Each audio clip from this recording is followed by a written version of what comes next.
பார்க்கும்போது 50,000 வரையில பெற்றிருப்பவர்களுக்கு 100% தள்ளுபடி கொடுக்கப்பட்டிருக்கிறது. அதாவது 50,000 60,000 வரை வைத்திருப்பவர்களுக்கு 40,000 ரூபாயும், 60,000 70,000 வரை வைத்திருப்பவர்களுக்கு 30,000 ரூபாயும், 70,000 80,000 வரை வைத்திருப்பவர்களுக்கு 20,000 ரூபாயும், 80,000 90,000 வரை வைத்திருப்பவர்களுக்கு 10,000 ரூபாயும், 90,000 1 லட்சம் வரை வைத்திருப்பவர்களுக்கு 10,000 ரூபாயும், 1 லட்சம் ரூபாய்க்கு மேல் வைத்திருப்பவர்களுக்கு 5,000 ரூபாயும் தள்ளுபடி என்பது கொடுக்கப்பட்டிருக்கிறது. கடன் தொகை ரூபாயில பார்க்கும்போது 50,000 60,000 வைத்திருப்பவர்கள் 20,000 ரூபாய் சிறு விவசாயிகளுக்கான தள்ளுபடியாக பார்க்கப்படுகிறது.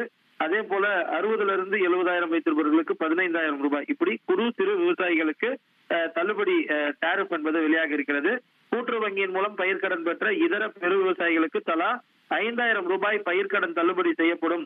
இந்த பயிர்க்கடன் தள்ளுபடி எதிர்வரும் சாகுபடி பருவத்திற்கு கடன் பெற விரும்பும் விவசாயிகளுக்கு பெருமளவுக்கு பயன்பெறும் எனவும் இந்த உத்தரவுல முதலமைச்சர் மூலமாக தெரிவிக்கப்பட்டிருக்கிறது.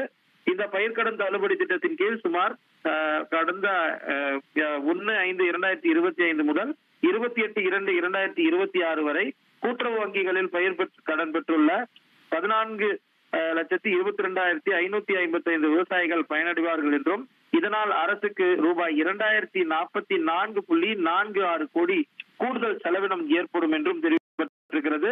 தமிழக வெற்றி கழகத்துல தேர்தலுக்கு முன்பாக கொடுக்கப்பட்ட வாக்குறுதிகள்ல மிக முக்கிய ஒன்றாக பார்க்கப்பட்ட இந்த சிறு குறு விவசாயிகளுக்கான பயிர்க்கடன் தள்ளுபடி குறித்த அறிவிப்பை தமிழ்நாடு முதலமைச்சர் வெளியிட்டிருக்கிறார். தமிழக வெற்றி கழகத்துடைய தேர்தல் அறிக்கையில பயிர்க்கடன் குறு சிறு விவசாயிகளுக்கு முழுமையாக ரத்து செய்யப்படும் என்பதை கழக தலைவர் விஜய் தெரிவித்திருந்தார். அதற்கு தற்போது இதற்கான அதிகாரப்பூர்வ அறிவிப்பு வெளியாகி இருக்கிறது. கூட்டுறவு வங்கிகளின் மூலமாக ரூபாய் 50,000 வரையில பயிர்க்கடன் பெற்றிருக்கக்கூடியவர்களுக்கான தள்ளுபடி என்பது தற்போது தெரிவிக்கப்பட்டிருக்கிறது. சுமார் இந்த தொகையை பார்க்கும்போது 50,000 வரையில பெற்றிருப்பவர்களுக்கு 100% தள்ளுபடி கொடுக்கப்பட்டிருக்கிறது.